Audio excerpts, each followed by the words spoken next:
Dear learners, welcome to fifth class. Today we are going to discuss something that is present continuous tense. First lessonல வந்து present tense, past tense, then future tense பார்த்தோம். So just we want to touch the next one.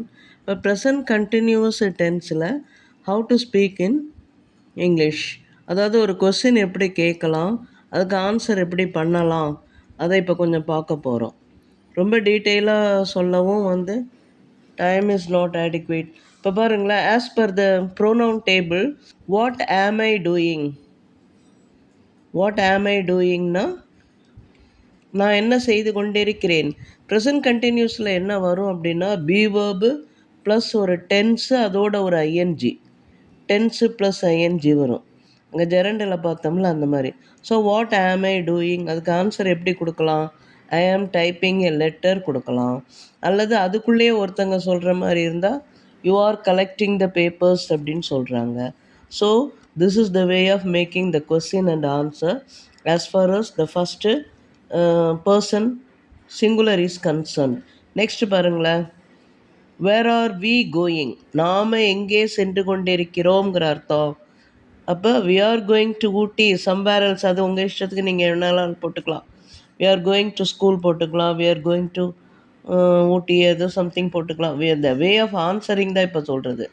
அந்த R பார்த்தீங்களா, B verb எங்கே வரணும், அந்த pronoun டேபிளை பார்த்தீங்கன்னா தெரியும். வி ஆர் கோயிங் டு ஊட்டி, நாம் ஊட்டிக்கு சென்று கொண்டிருக்கிறோம். ப்ரெசன்ட் கண்டினியூவஸ் டென்ஸ் எங்கே வரும்னா when the action is going on at the time of speaking, நம்ம அதை பேச ஆரம்பிக்கும் போது அந்த நேரத்தில் அந்த வேலை நடந்துக்கிட்டு இருந்தால் அதை வந்து ப்ரெசன்ட் கண்டினியூவஸில் எக்ஸ்ப்ரெஸ் பண்ணுவோம், வெளிப்படுத்துவோம்.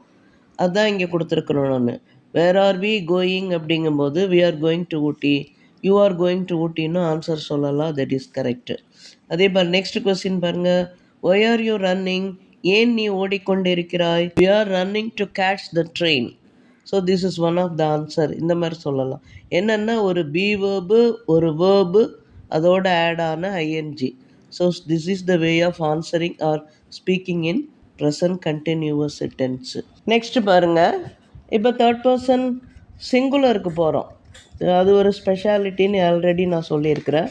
So third person singular he she it வரும்போது how to ask the question and how to answer the question. So this is the way of answering and questioning. Number one பாருங்களேன், what is he doing, he is painting. அதே போல் second one பாருங்களேன், how is she speaking, she is speaking excellently. அந்த ஹீங்கிறதுக்கு ஒரு noun இருக்கும் இல்லையா, பேர் சங்கர், ரவி, அந்த மாதிரி நீங்கள் யூ கேன் இமேஜின். அதே போல் ஷீங்கிறது அந்த பொண்ணு பேர், என்ன வேணாலும் மாலாவோ கலாவோ ராணி அந்த மாதிரி சம்திங் யூ கேன் ஹேவ். இந்த way of questioning and answering தெரிஞ்சுக்கிட்டிங்கன்னா நேம்ஸை பற்றியெல்லாம் we need not worry. Third பாருங்களேன், third one, what is it doing. It வந்து என்னது, கேட்டோ ஒரு அனிமலோ, ஏன்னா அது வந்து மனுஷங்களை குறிக்காது. அக்ரினை அல்லது பிளான்ஸ் அந்த மாதிரி வரலாம். ஸோ வாட் எல்லாத்துக்குமே பி வேர்ப் ஈஸ், அதை நல்லா கவனிக்கணும். வாட் இஸ் இட் டூயிங், அது என்ன செய்து கொண்டிருக்கிறது. It is licking the milk, ஒரு கேட்டாக கற்பனை பண்ணியிருக்கிறோம். இப்போ நம்ம வாட் இஸ் த கேட் டூயிங்னு கேட்கும்போது it is licking the milk, அது பாலை நக்கி குடிச்சிட்ருக்குங்கிற அந்த அர்த்தத்தில் வி கேன் ஆன்சர். அதாவது அந்த action must be going on at the time of speaking. நம்ம பேசிக்கிட்டு இருக்கிற அந்த நேரத்தில் அந்த ஆக்ஷன் நடந்துட்டுருக்கும்போது we have to express them in present continuous, நிகழ்கால தொடர் வாக்கியத்தில் சொல்லணும். நெக்ஸ்ட் கொஸ்டின் பாருங்கள், ப்ளூரலுக்கு வந்துட்டோம். எது, தேர்ட் பர்சன் ப்ளூரலுக்கு வந்திருக்கோம். நான் ஏற்கனவே சொன்ன மாதிரி இந்த ப்ளூரல் வந்து it's common for all. He she it எல்லாத்துக்குமே காமன் இது தான். வாட் ஆர் தே டூயிங், அதை பாய்ஸாக இமேஜின் பண்ணிக்கோங்க.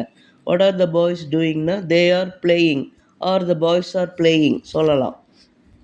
வேர் are the elephants going, the elephants are going to the forest. That is the answer. So simple வேயாக தான் கொடுத்துருக்குறோம்.